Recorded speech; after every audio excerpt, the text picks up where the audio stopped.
करते हैं कंपनी के मैनेजमेंट के साथ नतीजों पर। अशोक लेलैंड, इसका जिक्र हमने विस्तार से किया during the bulletin, also technical और फंडामेंटल टेक्स लिए, और साथ ही आपको बताएं कि ब्रोकरेजेस के रेडार पर भी ये स्टॉक हैं। कंपनी के नतीजों के ठीक बाद बोफा सिक्योरिटीज, गोल्डमैन सैक्स, मैक्वायरी, सिटी और सीएलएसए सभी के आज रिपोर्ट्स हैं। ज्यादातर रिपोर्ट्स जो है वो खरीदारी की राय और साथ ही आउट परफॉर्मेंस की रेटिंग ही जता रही हैं। नतीजों की अगर बात करें, कंपनी की आय में करीब 2% का इजाफा सालाना आधार पर देखने को मिला। मुनाफे के फ्रंट पर नतीजे ठीक रहे, 31% की बढ़ोतरी वहां पर देखने को मिली। 11.6% से मार्जिन जो है वो 12% पर, यानी कि ऑलमोस्ट 78 बेसिस पॉइंट्स के अपमूव देखने को मिले।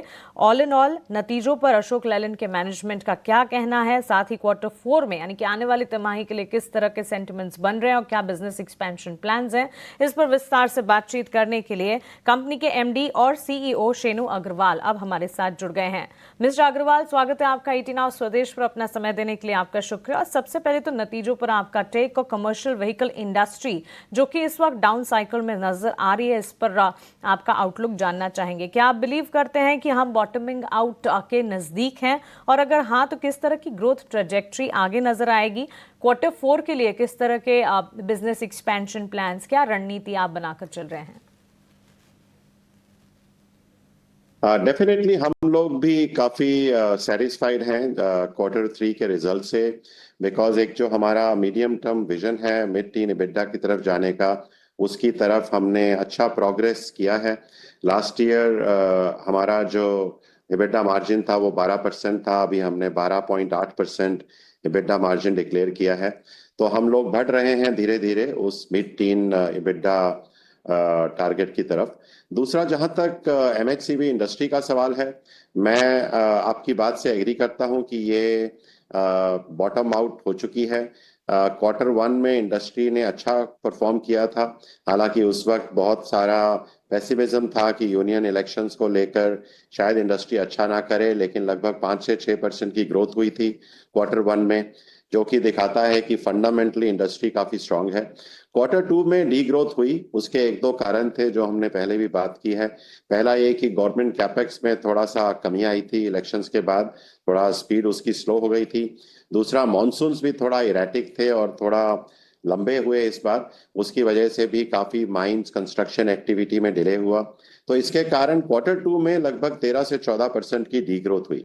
उस वक्त हम ये कह रहे थे कि ये टेम्परेरी है और Q3 और Q4 अच्छा होगा। अब जब Q3 खत्म हुआ है तो हमने देखा है कि MHCV इंडस्ट्री की डी ग्रोथ जो लगभग 13-14% थी वो 3 से 4% पे आ गई है। तो ये काफी बड़ा स्विंग है, काफी बड़ा कमबैक है। जनवरी की इंडस्ट्री भी हमारे सामने है अब, और जनवरी में एक्चुअली इंडस्ट्री 4 से 5% ग्रो हुई है। तो हम ये मानते हैं कि फरवरी और मार्च भी हमको अभी अच्छा दिख रहा है। हम ये मानते हैं कि ये क्वार्टर काफी अच्छा होगा, इसमें एक पॉजिटिव ग्रोथ आएगी इंडस्ट्री में। और अगर ये कंटिन्यू रहा अच्छा मोमेंटम जो है Q1 में और Q2 में अगले साल, तो अगला साल भी एक बेहतरीन साल होना चाहिए इंडस्ट्री के पर्सपेक्टिव से। ठीक है शेनु जी, नमस्कार, अभिषेक बोल रहा हूं। सर, मार्जिन के फ्रंट पर कंपनी का प्रदर्शन काफी अच्छा रहा है। इंडस्ट्री लीडिंग मार्जिन करीब 12.5% की आपने रिपोर्ट की है, और हमने देखा है कि जो Q4 होता है आपके लिए वो स्ट्रांग रहता है ऐसे टिपिकली। क्या हम उम्मीद करके चलें कि मार्जिन यहां से आप और बढ़ा पाएंगे Q4 में? 15% के आसपास की मार्जिन की उम्मीद करें?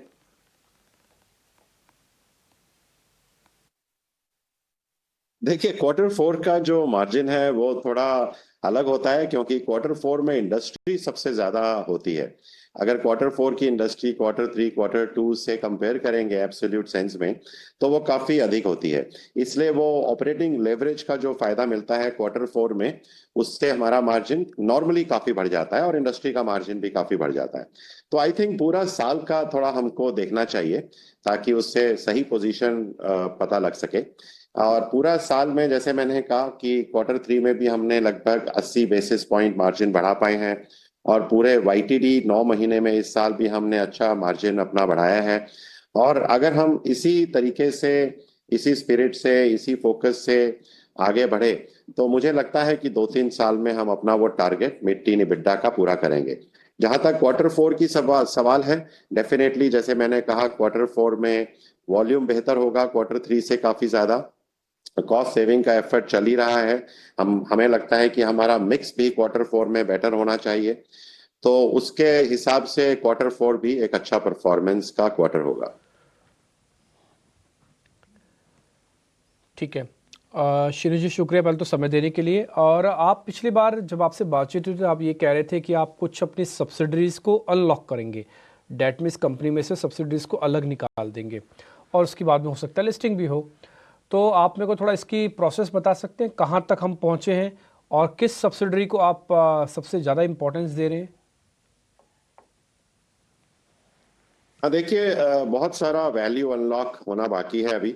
पहला, सबसे पहले जो हम सोच रहे हैं कि वो HLF का है। हमने पहले भी कहा था कि हम कोशिश करेंगे कि Q1 FY26 तक ये काम पूरा हो। इसमें थोड़ा डिले हुआ है पहले, बिकॉज रेगुलेटरी अप्रूवल्स वगैरह में थोड़ा एक्सपेक्टेशन से ज़्यादा टाइम लगा है, लेकिन अभी भी हम काफ़ी कॉन्फिडेंट हैं कि Q1 FY26 में HLF को हमें लिस्ट करने में सफलता प्राप्त होगी। जहां तक स्विच का काम है, जिसमें काफी वैल्यू है अगेन स्विच में, वो उसके अंदर अभी मुझे लगता है 2-3 साल का समय और चाहिए होगा। जब कि स्विच कैश जनरेट करने लगे, पूरा अपना प्रॉफिट कमाने लगे और उसका पूरा प्रोडक्ट रेंज तैयार हो जाए, वो सही वक्त होगा जब हम स्विच की लिस्टिंग के बारे में सोचें। बिल्कुल, आपका बहुत शुक्रिया हमारे साथ जुड़ने के लिए मिस्टर अग्रवाल, सवालों के जवाब देने के लिए, और आपको और कंपनी को आने वाले क्वार्टर्स के लिए ढेरों शुभकामनाएं। अशोक लेलैंड के मैनेजमेंट से हम विस्तार से बातचीत कर रहे थे। नतीजों के ठीक बाद स्टॉक में हमने देखा पॉजिटिव रिएक्शन। आज के सत्र में मजबूती के साइंस, करीब 1% की तेजी पर यह स्टॉक इस वक्त ट्रेड करता हुआ।